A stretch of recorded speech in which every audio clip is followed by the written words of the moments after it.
सीताय नमः। श्री सीता रामाय नमः। आज तो कई 3-4 दिन निकल गए, कथा को विश्राम रहा, लेकिन कार्तिक मास का कीर्तन चलता रहा।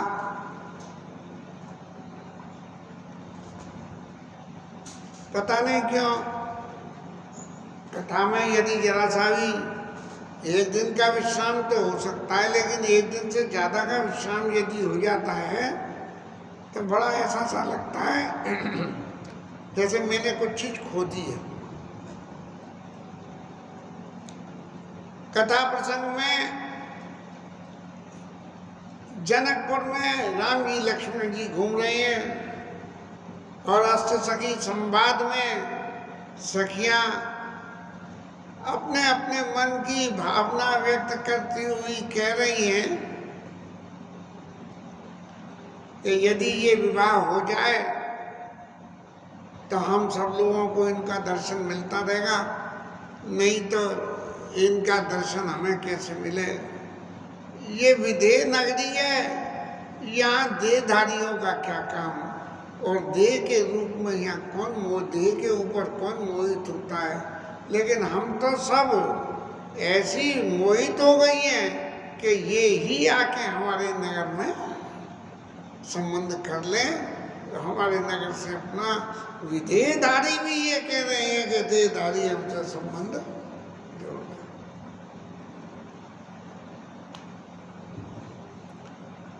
हियर चई बर चई सुमना सुमुख सुलोचन वृंद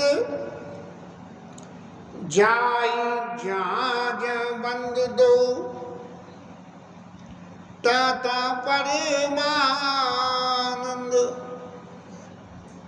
अब अटारी पे बैठी हुई माताओं ने दूर से जिनने दर्शन कर लिया, लेकिन जिनके अटारी के बिल्कुल नीचे आ गए और वो अटारी पे देर से आ पाई, तो उनको दर्शन कैसे मिले, इस कामना से जनकपुर वासी यद्यपि विदेहनगर के निवासी हैं, लेकिन फिर इस देहधारी के दर्शन करने के लिए इतने उत्सुक हैं कि ऊपर से जो है माताएं पुष्प बरसा रही हैं।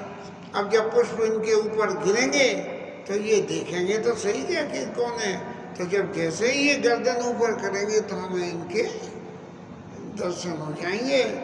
ऐसा प्रेम माताओं के क्षेत्र में राम जी के स्वरूप को देख के हो रहा है। अब बाकी लोगों की बातें देखें। महाराज पूरब दिशा में गए, जहाँ धनुष्य के लिए भूमि बनाई गई, बहुत बड़ी विचित्र रचना, खूब वाटिका बनी गई, राजाओं के बैठने की जैसे रामलीला में बनाई जाती है। यहाँ आगरा में तो रामलीला में दशहरे वाले दिन सीढ़ियों पे सीढ़ियाँ लगा के लोग वहाँ बैठते हैं। पता नहीं, हमें तो वर्ष हो गए गए हुए, अब कितनी भीड़ इकट्ठी होती है। नहीं, एक जमाना था जब तो कोई ठिकाना ही नहीं था भीड़ का, लेकिन अब तो ऐसा नहीं लगता, क्योंकि जो रामलीला मैदान है वही आधा हो गया है। अब बड़े बड़े जैसे जैसे राजाओं को बिठाना था उन सब के हिसाब से, जैसे सर्कस में सीटें बनाई जाती हैं, सबसे आगे एग्जीक्यूटिव, उसके पीछे फर्स्ट क्लास, और गैलरी ऊपर वो जो है बांस लगा के पट्टे बिछा दिए जाते हैं, वहाँ पर लोग वहाँ बैठते हैं। हमारे ज़माने में 75 पैसे की टिकट थी। इस तरह से रचना का वर्णन वहाँ हो रहा है और राम जी लक्ष्मण जी देखते हुए उस रचना को देख रहे हैं।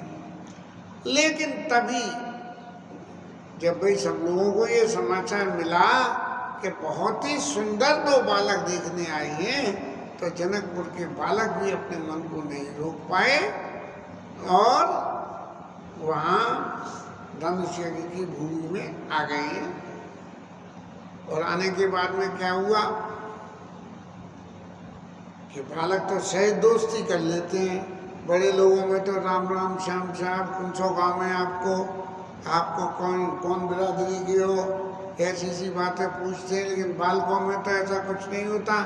बालकों ने तो जरा एक दूसरे को देखा और झट खेल में लग गए उनके संग में और काम हो गया। तब पूर्व बालक कई कई मृदु बचना, साधर प्रभु ही दिखा वही रचना। भगवान को जो है पूर्व की रचना दिखा रहे हैं बालक कि देखो महाराज ये फलानी जगह है, ये यहाँ पे ये बैठेंगे, और देखो इस दरवाजे से बाहर निकल जाओगे तो मेरे घर पे ही पहुँच जाओगे। इस तरह से मीठी मीठी बातें बोलते हुए कह रहे हैं।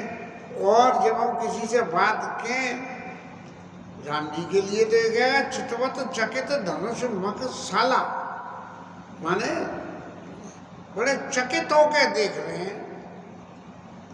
चकित होके देखने का अर्थ क्या हुआ? माना जब किसी आदमी ने कोई चीज पहले नहीं देखी हो तब वो चकित होकर देखे। अब राम जी महाराज ने जो देहनगर का जो सुख था अयोध्या का वो प्रत्यक्ष में देखा था। बोले लेकिन सुना तो ये होगा कि ये विदेहनगर है, यहाँ देहदारी का कोई काम नहीं है। तो जब देहदारी का काम नहीं तो मुझे रचना कैसी? तो इस रचना होने का क्या मतलब है भाई? इस नगर में एक नगर खास विकार में 2 मंजिल से ऊंचा मकान बनाने की परमिशन ही नहीं है। कोई 4 मंजिल ऊंचा बना ले तो निकलने वाले तो देखेंगे कि वही कैसा है। तो ऐसे ही चितवत चकित धनुष मकसाला। लेकिन तभी ये बालक भगवान के पास आके, और उनका जैसे बालकों का स्वभाव होता है हाथ पकड़ते हैं, तो भगवान का हाथ पकड़ के सब शिशु मिस प्रेम बस, इतना उनके स्वरूप को देख के प्रेम हो रहा है कि जब तक उन्हें वो छू नहीं ले, कोई छोटा बहुत बालक किसी की गोदी में हो और हम सामने दर्शन करें तो उसके गाल पे थोड़ी सी पप्पी लगाएंगे, हाथ छुएंगे, उसके पांव छुएंगे।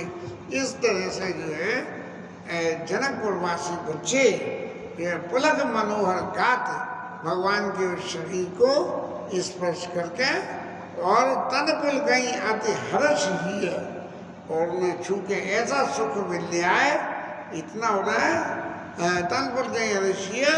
देख दो रात दोनों भाइयों को देख देख के बहुत ज्यादा सुख का रूप में हो गया है।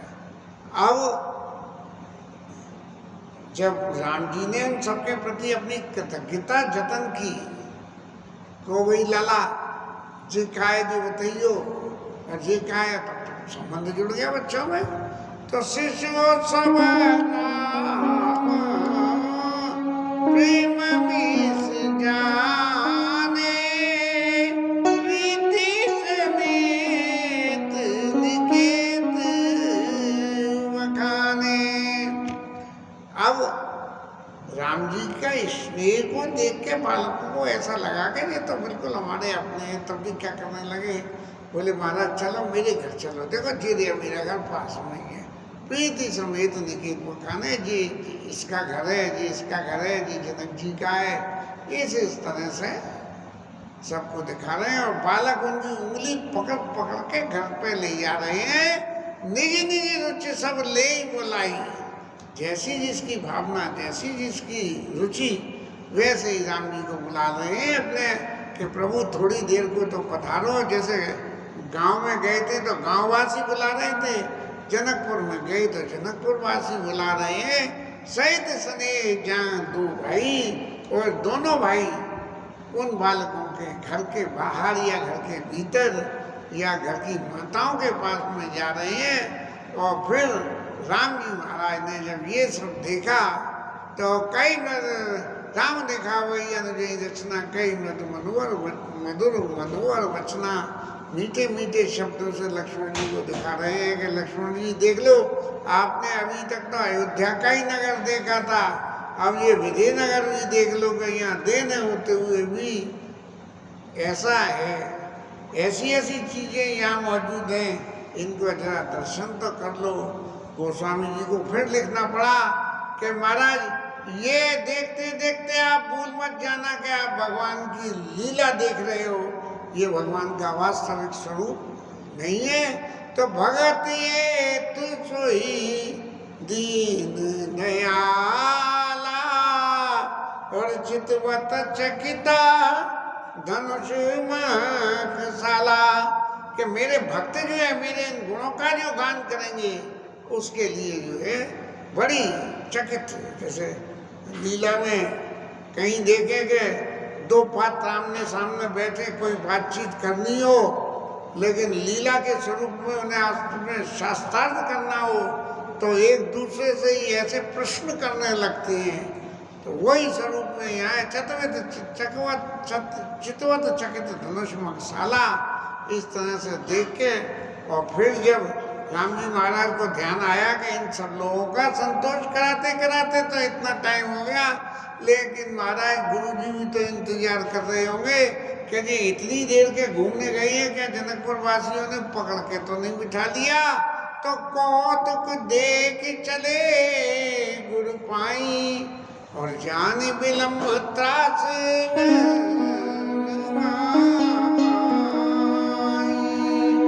अब देर हो गया, उनको डर लगने लगा। फिर यही वही लीला वाली बात हो गई कि जाके डरत काल डराई, जिसके डर से काल भी डर जावे। तो वो जो है भजन प्रभाव दिखावत सोई कि वो जो है ये देख रहे हैं कि देखो विश्वामित्र जी भजन करते हैं, इसलिए मुझे भी उनसे डरना पड़ता है। और फिर बालकों को ये कह के हमें गुरु जी के पास जाना है और देर रात हो गई है, आप लोग जाइए और तुरंत जाइए, आपके घर में भी आपके लोग आगे इंतजार कर रहे होंगे। सपय सप्रेम विनीताति सकुच सहित दो भाई, गुरुपद पंकज नाई सिर बैठे आए छुपाई। हमारा देर तो हो ही गई थी, देर हो गए, बड़े संकोच से जैसे आदमी छुपता छुपाता, कभी हम भी अपने बाबा की नजर बचा के घर में घुसते थे। तो ऐसे जो है महाराज चुपचाप जाके वहाँ, क्योंकि राजा जनक के महलों में डटे हुए थे तो महलों के अंदर तो जाने में टाइम लगता ही, तो छुपते छुपाते जाके और वहाँ गए और जाके बिना कुछ बोले हुए सीधे गुरु जी के महाराज के चरणों में पुत्र रामलाल का जो हमने रामलीला में देखा था, तो होता यही था कि गुरु जी महाराज के चरणों में पुत्र रामलाल का प्रणाम स्वीकारो, ऐसी बातें बोलते थे। लेकिन यहाँ गुरुपद पंकज नाई सिर, बिना कुछ बोले हुए सीधे ही उनके चरणों में सिर नवा दिया। माने गुरु जी यदि नाराज भी हो तो किसी के चरण पकड़ लो तो नाराजगी मिट जाती है। ऐसे राम जी महाराज उनके चरणों में गिर के गुरु पंकज नाई से बैठे, झुके रहे चरणों में। अब जब गुरुजी महाराज ने कहीं बैठे आए सिपाही, जब जो है गुरुजी महाराज ने कही कि रामलाल जी उठिए बैठिए तो सही, कितनी देर प्रणाम करोगे। तो गुरुपद कमल प्रणाम करी बैठे आय छुपाई। और इसके साथ महाराज आज की कथा विश्राम लेंगे, क्योंकि ये अत्यंत प्रेम की कथा है। तो थोड़ी थोड़ी कहने में जो रुचि है वो एक साथ कहने में, जिसे कहते हैं कि प्यास नहीं मिटती है, इसलिए आज कथा विश्राम। कीर्तन तो पहले कर ही चुके हैं, अब जो है कार्तिक मास के जय जय नित्यानंद अद्वैत चंद्र गौरांगों का गान होगा।